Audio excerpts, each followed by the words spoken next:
Hi students. Last time we saw this lesson, A Girl's Incredible Journey from Syria by Nuzain Mustafa. Let us just have a recap of this lesson from the beginning. It is a true incident in the life of Nuzain Mustafa. She was a teenager who was forced to flee from Syrian war. Going outside the motherland or from our own home is very painful due to war or violent activity in our own locality.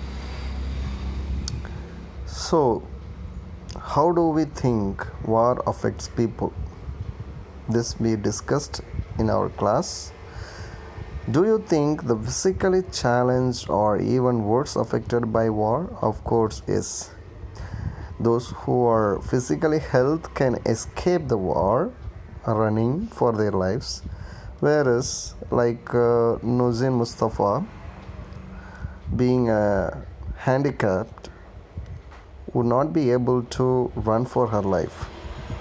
So it affects those physically challenged very much.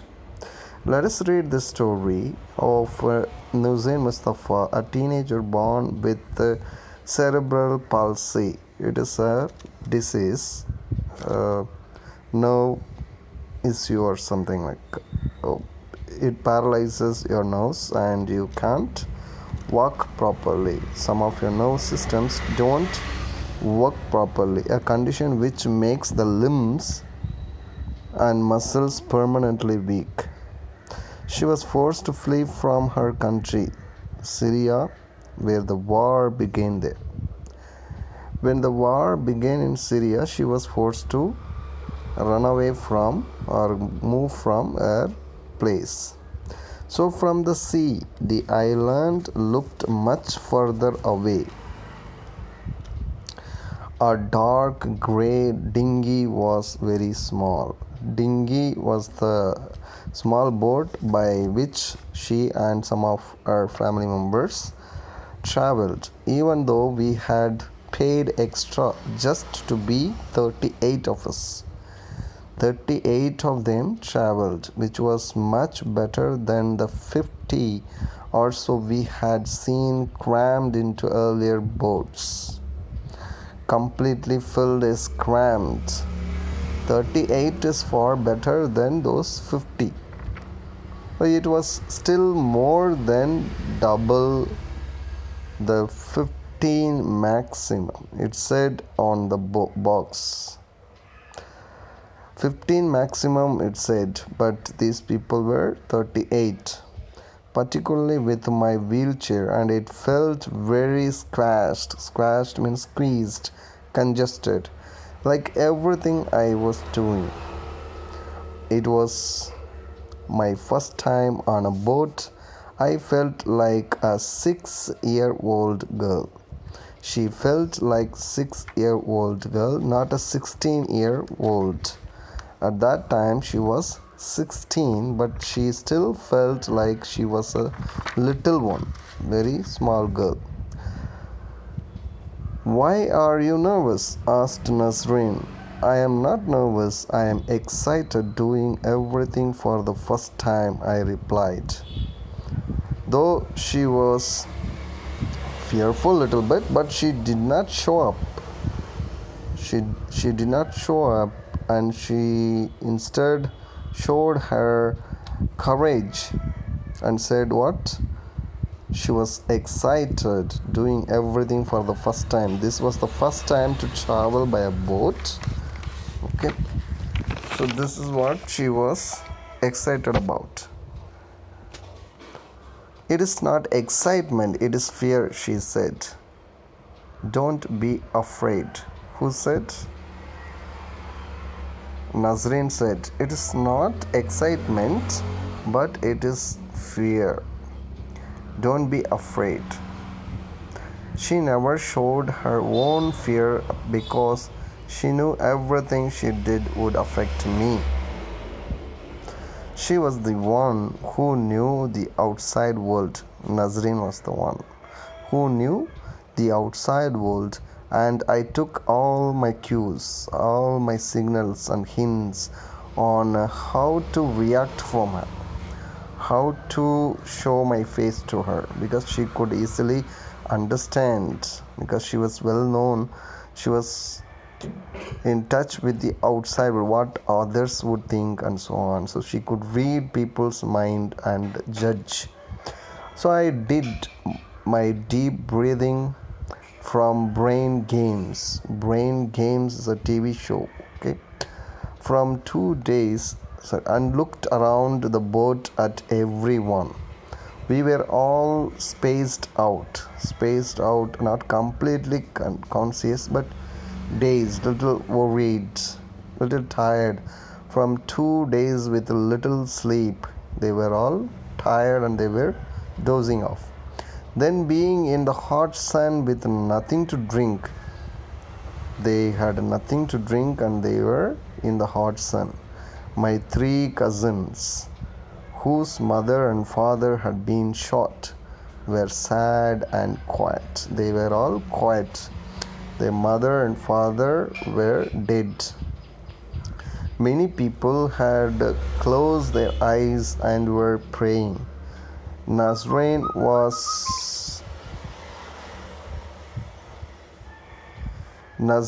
was crouching on the floor, trying to hold my chair still.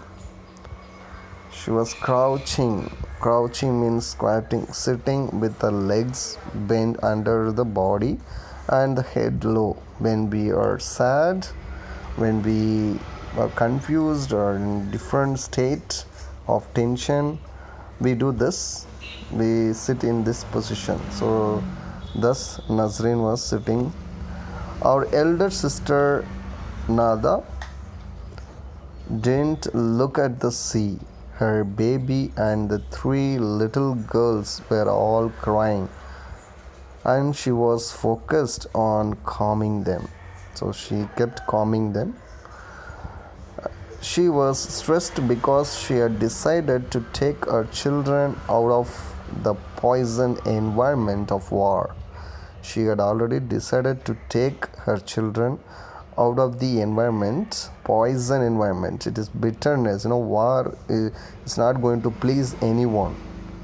Those who are victims, for them, it is poison. So to somewhere they could get on with life. They would go somewhere where they could survive and go to school. Children could go to school, but now it seemed like a big responsibility for a 33-year-old alone, and she wondered what she had done, what she would do, what she had done earlier. She was wondering that. Uncle Hamid was all furrow-browed. Furrow-browed means what? Having a lot of worries on the forehead that you can see when you look at the face of a person. Trying to drive the boat. He was trying very hard to drive the boat. He had spent the last 2 days in the hotel in Izmir. Izmir is a city in Turkey, studying YouTube videos on how to ride or how to drive a boat. At the start, he started the engine too much, too fast, and we shot forward, then zigzagged, not straight. Zigzag means bends, having a lot of bends here and there, a bit, as he tried to correct the course, correct the line to drive the boat. Look at, shouted Aunt Sharon as we bumped right into a wave. So as they got into the wave, into the sea, the aunt shouted, "Look at there." And water came over the sides. The sea was much less calm than it had looked earlier in the day. To start with, it was nice to feel the spray after being in the hot sun all the day. As they started their journey, the waves sprayed the water on them, so they felt little cool because they were in the sun, hot sun for 3 days. Finally, my young for forever love. It is a t-shirt I had worn for days was getting a wash. So even the t-shirt got wet, but as waves pitched us up, pitched means what? Through roughly, water through roughly on them and down. Some of my cousins started retching. Retching means what? They made some sounds like vomiting, but not exactly vomiting. Others were crying and screaming. They were all shouting and screaming. Oh God! At one point, a wave tossed us right to one side, and my aunt lost her bag with all her valuables. Whatever she had in her bag, she lost it in the ocean, in the sea. So we seemed very low in the water. My cousins used their shoes. They used their shoes to sweep the water out of dinghy, out from the boat. Sometimes people throw things off, but we didn't have much. They didn't have anything to share, anything to blame on each other. We should never have brought the wheelchair, said Mohammed. Mohammed says we should not have brought this wheelchair because it also holds someone's place, so we should not have. I felt I should be worried because why? I knew this water might be our grave. She knew that, Mustafa knew that here is where they are going to end their life.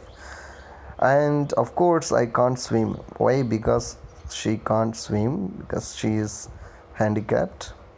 I had never been in water. None of us could swim. Yet, sitting in my wheelchair, higher than everyone else, she was sitting on her wheelchair itself.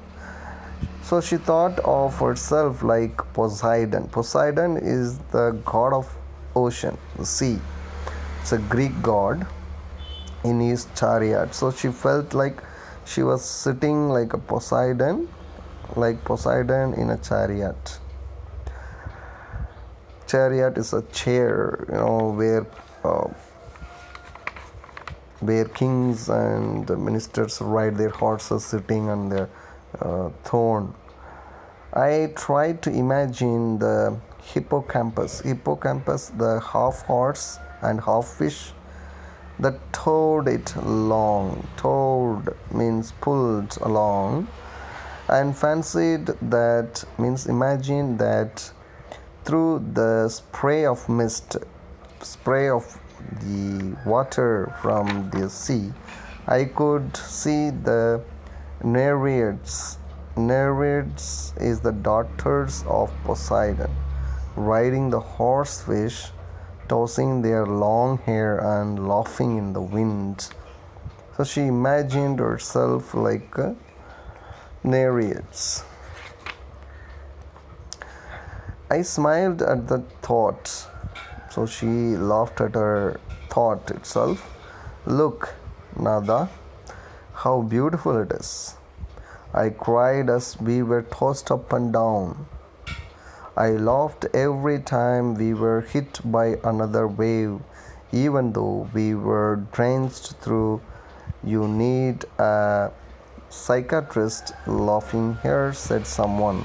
A psychiatrist, one who examines one's mind or mental health. Okay. Actually, I was praying too, but quietly. She was praying within. We were so intent. Intent means what? Focused on our own boat that we didn't see what happened to the other three leaving with us. But Mustafa, scrambling up means what? Climbing quickly using both hands and feet the deaf to follow our journey with binoculars and report back to our parents was horrified. As he watched the first boat left with the waves and was quickly overturned, we were the second boat to go. The third got much of the way and overturned close to the island, leaving the people to swim. The fourth was picked up by the Turkish Coast Guard, those police, those people who guard the coast, the sea. So Mustafa was in tears on the phone to my father because he didn't know if it was us. In fact, we were better off as there were fewer of us compared with the other boats, and Uncle Ahmed's YouTube lessons had proved useful as he learned how to drive, so it was useful. He went against the waves instead of with them. When you ride a boat, you have to go against the wave instead of going along with the waves, and got us to sit more on the side where the waves were hitting the boat to keep it down. After a while, a mist came down and we could no longer see Lesbos. Lesbos is an island of Greece, okay, in the northeastern. So after a while, a mist came down and we could no longer see Lesbos ahead, the island ahead. I hoped we were going the right way. Mahmoud kept looking at my wheelchair. I knew we had agreed that if it became a danger, we would throw it into the sea, but surely he wouldn't really do it. So if the wheelchair was disturbing them, they decided they would throw it.